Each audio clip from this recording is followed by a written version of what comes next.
Don't Starve Together is an uncompromising survival game where you play as one of many survivors trapped in a place called the Constant.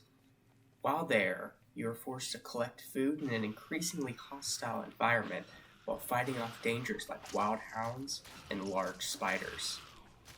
What makes this situation even worse is the fact that the survivors are right in the middle of a massive war between two different supernatural factions, the Shadows and the Moon.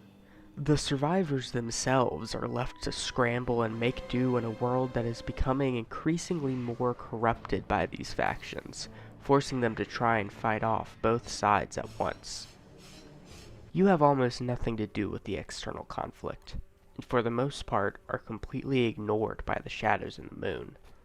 The survivors are simply caught in the crossfire, which makes survival already much harder than it would be otherwise. Even without the warring powers threatening the survivors, they already have a hard enough time collecting food, fighting off monsters, and preparing for winter. However, with these factions all around them, they now have to deal with giant monsters, shadow and lunar creatures that will attack them on sight, as well as numerous supernatural corruptions of already dangerous creatures that become even more aggressive than before. This is unfortunately not uncommon in the real world, where nearly 68.3 million people are displaced due to war or other civil issues in their home countries. Many refugees are subjected to terrible living conditions, even when they escape their previous countries, often being exploited for work by employers who take advantage of their already desperate position to make them perform cheap labor. This can also be seen in Don't Starve, where you can do things that support the Shadows or the Moon and be given certain advantages to help survive.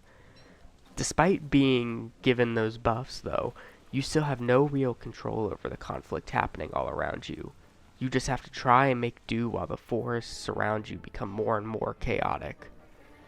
Don't Starve stands out so much because it lets us view a fantasy world where we get to experience some of the mistreatment refugees and people seeking asylum experience all the time, where they have to face unfair work and wages just to survive in an increasingly unstable setting. Even though the setting is fantastical and full of paranormal forces, it still opens a window into how much work it can be just to live when it seems like everything around you is trying to kill you.